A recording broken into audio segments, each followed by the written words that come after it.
Hello everyone, welcome to motivational vibes by Ghanshyam Jha. उम्मीद है कि आप लोग बहुत ही अच्छे होंगे।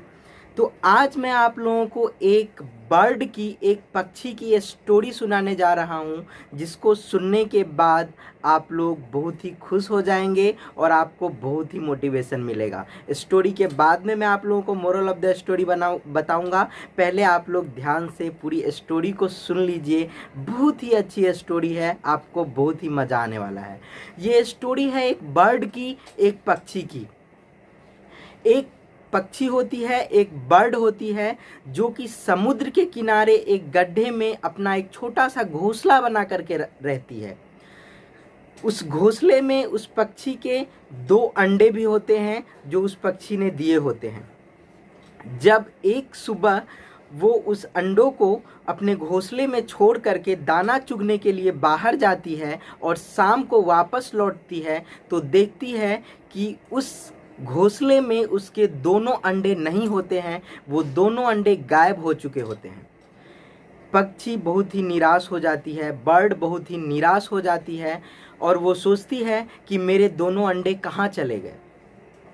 और सोचते सोचते उसके मन में आता है कि मेरे आसपास तो और कोई नहीं, ये समुद्र ही है, इसी ने शायद मेरे अंडे चुराए होंगे। तो वो जा कर के समुद्र से पूछती है, बर्ड जा कर के समुद्र से पूछती है कि क्या तुमने मेरे अंडे चुराए हैं। समुद्र बोलता है कि जा जा जा, मैंने तुम्हारे अंडे नहीं चुराए।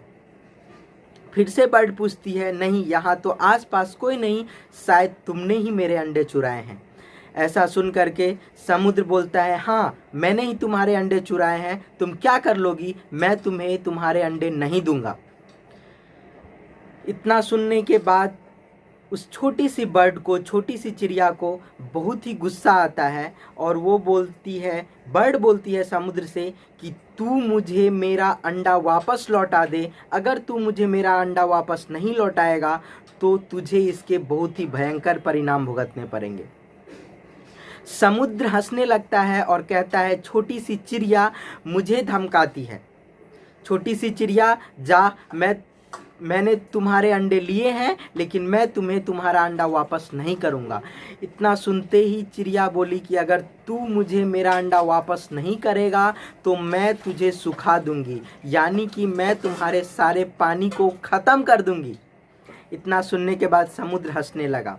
चिड़िया उसे घूरती रही। कुछ देर के बाद चिड़िया ने अपने छोटे छोटे चोंच से उसके पानी समुद्र में जाती और वहाँ से कुछ पानी उठाती और समुद्र के किनारे जा कर के उस पानी को उस साइड जा कर के छोड़ आती।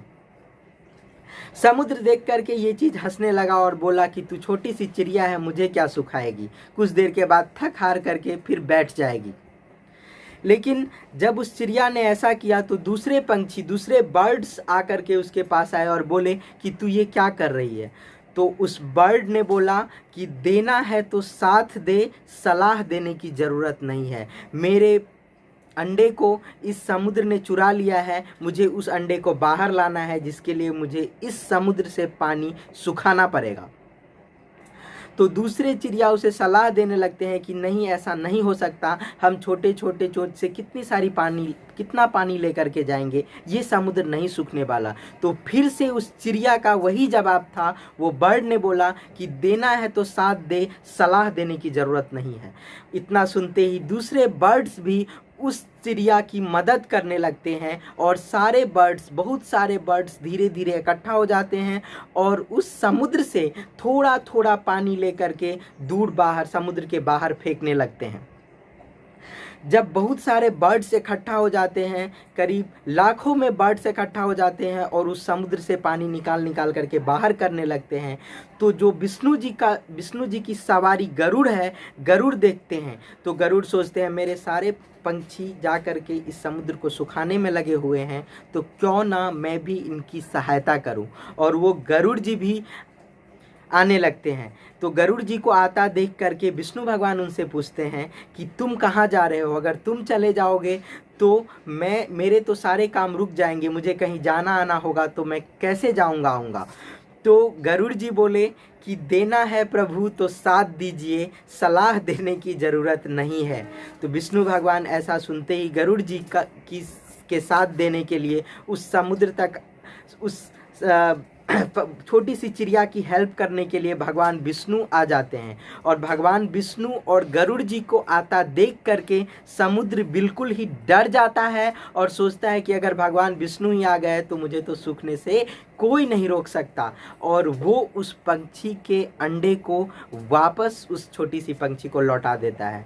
तो हिम्मत अगर इंसान करे, वो छोटी सी पंछी होने के बाद भी हिम्मत नहीं हारी, और हिम्मत नहीं हारते हुए उसने अपना प्रयास जारी रखा। जब हम प्रयास जारी रखते हैं तो साथ देने के लिए भगवान आते हैं, साथ देने के लिए, साथ ऑटोमेटिक बहुत सारे लोग आपके साथ आ जाते हैं। आपका प्रयास अचूक होना चाहिए, आपका प्रयास हमेशा कार्यरत होना चाहिए। तो यही था। तो अभी जो ये कोरोना का समय चल रहा है ना दोस्तों, उसमें भी यही ज़रूरत है, हमें एक दूसरे की साथ देने की ज़रूरत है। एक दूसरे के साथ देने के बजाय हम एक दूसरे को सलाह देने में लगे हुए हैं। ये टाइम एक दूसरे को सलाह देने का नहीं, ये टाइम एक दूसरे को साथ देने का है।